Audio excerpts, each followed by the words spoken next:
Well,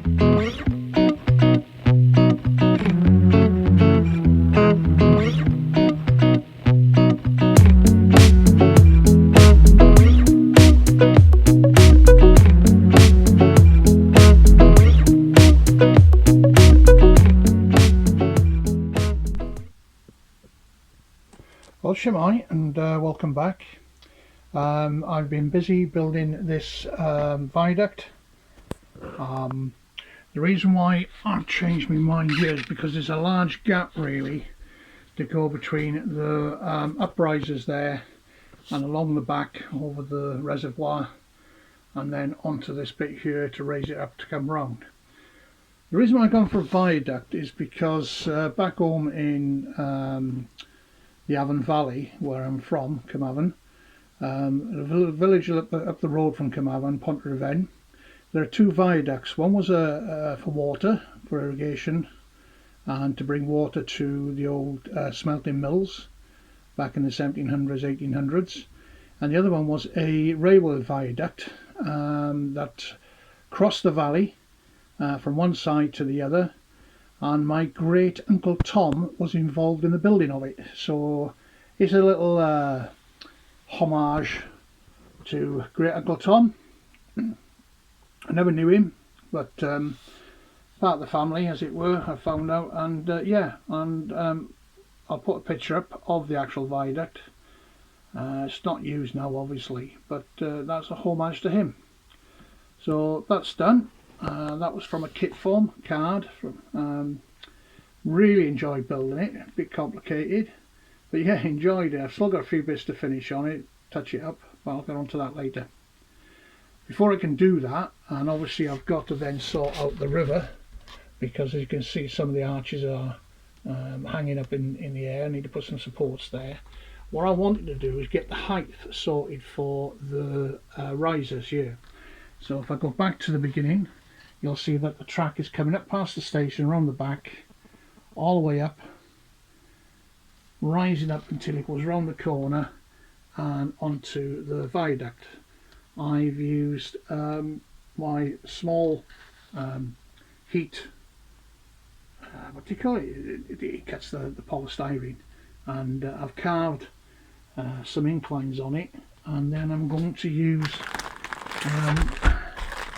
this plaster cloth here I got from the model railway shop, and I'm going to layer that on top, and then the rails will sit on top of that.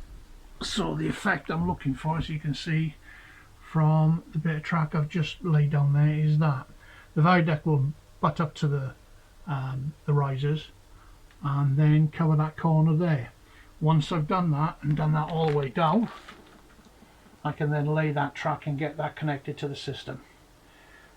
Never done this before. I've used plaster of Paris before in school many years ago, as a pupil and as a teacher, so I'm going to give it a go and see what effect I get from that.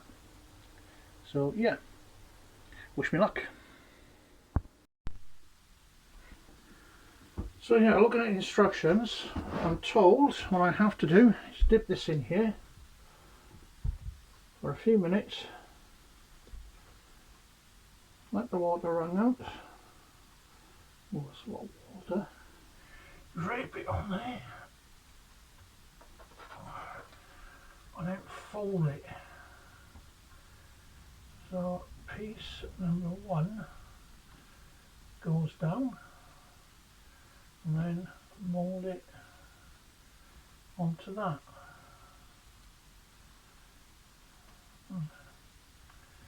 Will this work? I'll just put some card over there just to protect it, and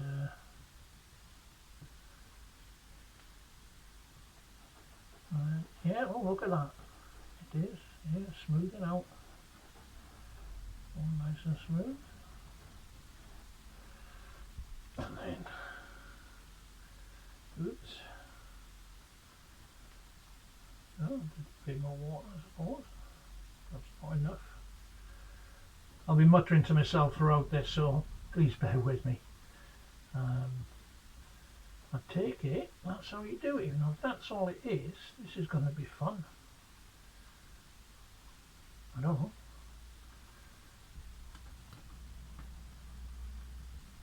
I'll crack on. You can have a watch. If it gets boring, I'll put it into fast mode and see what happens.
Quite pleased with that.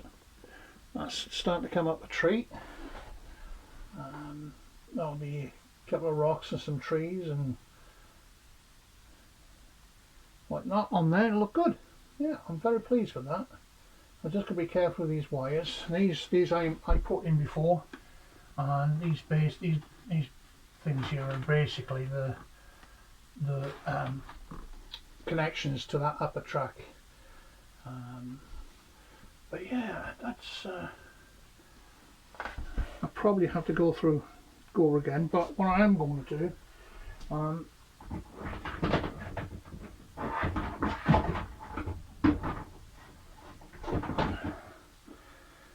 I've got some lightweight hydrocal plaster from the same shop. They suggested I put this over,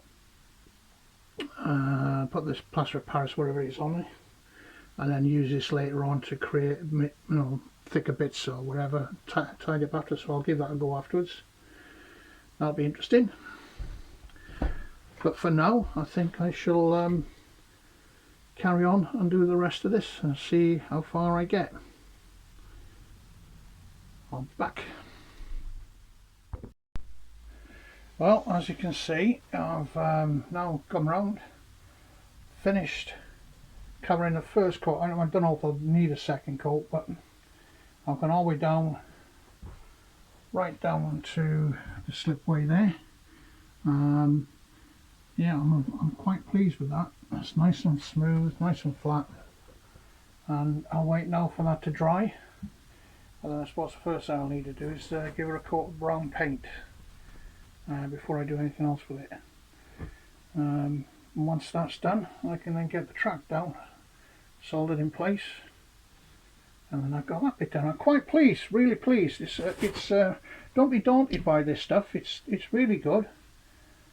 Quite easy to do. You keep going over bits, and as it's drying, you can smooth down, and then once it's dry, you can actually lightly sand it. So I'm very pleased. Got my watercolours ready to do all the bits and pieces.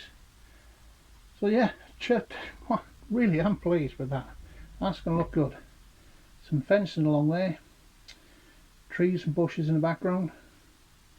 Yeah, very good.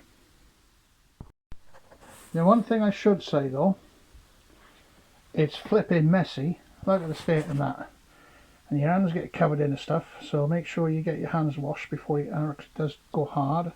I've got a little bit left over. I'll put back into the plastic thing, and then I'll use that somewhere else. But yeah, be prepared for mess.